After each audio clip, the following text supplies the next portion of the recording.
Join అవుతారు TDP నుండి. ముందుగా చిన్నపరెడ్డి గారితో మాట్లాడే ప్రయత్నం చేద్దాం. చిన్నపరెడ్డి గారు, జిల్లా కేంద్రాల్లో భారీ నిరసనకు వైసీపీ సమాయత్తం అవుతున్నట్టు తెలుస్తోంది. సో ఒకవైపు ఢిల్లీ టూర్, తర్వాత ఈ విధంగా నిరసనలు. ఈ నిరసనలకు కూడా కారణం వైసీపీలో అన్యాయాలు అక్రమాలకి పూనుకున్న కొంతమందిని అరెస్ట్ చేస్తున్న నేపథ్యంలో ఈ నిరసనకు దిగారు అనేటువంటి ప్రశ్న వస్తున్న వేళలో ఏం మాట్లాడతారు మీరు? సార్, ప్రైమ్ నైన్ వీక్షకులకు అలాగే ప్యానల్ సభ్యులందరూ కూడా నమస్కారం. సార్, వైఎస్ఆర్ కాంగ్రెస్ పార్టీ ప్రజల పక్షాన నిలబడటం కోసం రకరకాల ఉద్యమాలు చేసుకుంటూ ప్రజలకు అండగా ఉంటున్నటువంటి పరిస్థితుల్లో వైఎస్ఆర్ కాంగ్రెస్ పార్టీ నాయకులందరినీ కూడా టార్గెట్ చేసి భయభ్రాంతులకు గురి చేసి ప్రజలకి ఇచ్చినటువంటి హామీలన్నిటిని కూడా ఆ ముసుగులో ఎగ్గొట్టడం కోసం చేసేటటువంటి ప్రక్రియ జరుగుతూ ఉంది. ఈ సందర్భంలో వైఎస్ఆర్ కాంగ్రెస్ పార్టీ ప్రతిపక్షంలో ఉన్న సందర్భంగా మేము చేయాల్సినటువంటి కార్యక్రమం ఏంటి?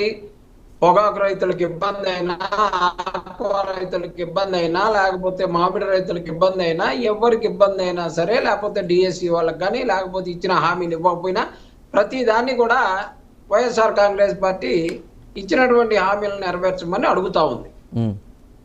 దాని ముసుగులో వైఎస్ఆర్ కాంగ్రెస్ పార్టీ నాయకుల్ని భయపెట్టే పరిస్థితి చేస్తూ ఉన్నారు. వైఎస్ఆర్ కాంగ్రెస్ పార్టీ ఇలాంటి కేసులు కను వీటికి భయపడేటటువంటి వైఎస్ఆర్ కాంగ్రెస్ పార్టీయా సార్?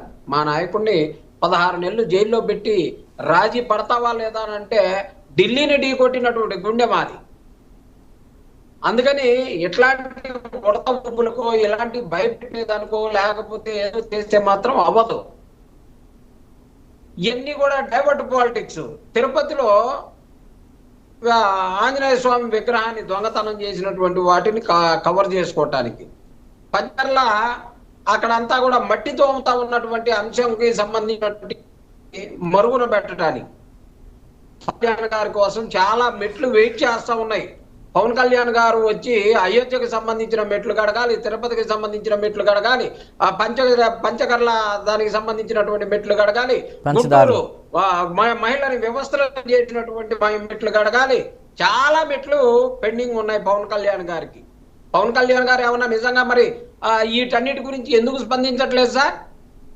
సనాతని అని చెప్పేసి మాట్లాడినటువంటి పవన్ కళ్యాణ్ గారు, ఆయన ఏమైనా పోనీ ఆరోగ్యం బాగలేదని ఏమైనా రెస్ట్ తీసుకుంటున్నారంటే అది వేరే విషయం.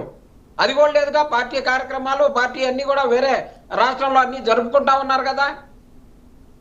గుంటూరులో మహిళని వివస్త్రం చేస్తే అంతకన్నా అవమానం ఏముంది సార్? మహిళ దేనికోసం సార్? తన జీవితం అంతా కూడా కాపాడుకునేది తన మానాన్ని కాపాడుకుని చిన్నపరెడ్డి గారు, టాపిక్ నుంచి మీరు డైవర్ట్ అయ్యి వెళ్ళిపోతున్నారు. పవన్ కళ్యాణ్ గారు టాపిక్ కాదు. మీరు అన్నటువంటివి మహిళని వివస్త్ర చేయడం అన్యాయం, అక్రమమే. దానికి సంబంధించినటువంటి కీలక వ్యక్తుల్ని యాక్షన్ తీసుకోవడం జరిగింది కదా. టాపిక్ ఎందుకు డైవర్ట్ చేస్తున్నారు మీరు? చందు గారు అంటే వీళ్ళు ఎందుకు అరెస్ట్ చేస్తున్నారన్న దానికోసం నేను చెప్తా ఉన్నా. వీటన్నిటిని డైవర్ట్ చేయటం కోసం, సబ్జెక్టు లేకుండా దాని గురించి కాకుండా మాట్లాడలే. ఖచ్చితంగా వీటన్నిటిని కూడా డైవర్ట్ చేయటం కోసం కాసేపేమో సీదిల అప్పలరాజు గారు అంటారు, కాసేపేమో మా మాజీ స్పీకర్ గారు ఏదో ల్యాండ్ ఏదో చేపించారని అంటారు, కాసేపేమో బొమ్మన కరుణాకర్ రెడ్డి గారు వాళ్ళది అంటారు.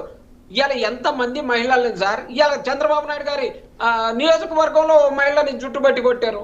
మొన్ననే ఒక ఆడ మనిషికి జాకెట్ అంతా చింపేసినటువంటి పరిస్థితి.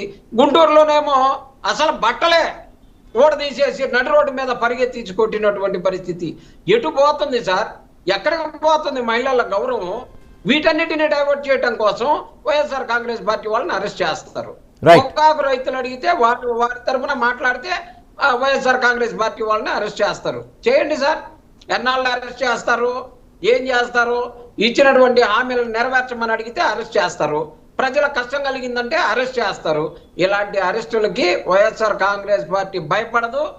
డెఫినెట్ గా రాబోయే రోజుల్లో మరింత ఉత్సాహంగా పనిచేస్తాం. ఖచ్చితంగా ఈ ప్రభుత్వాన్ని ఎండగడతాం. ప్రజలకు మంచి జరిగే వరకు పోరాడతాం. జగన్మోహన్ రెడ్డి గారిని ముఖ్యమంత్రిని చేసుకొని రాబోయే రోజుల్లో మళ్ళీ జగనన్న పరిపాలన అందిస్తామని చెప్పేసి ఖచ్చితంగా చెప్తాం. Okay, right. శిరీష్ గారు నమస్కారం అండి.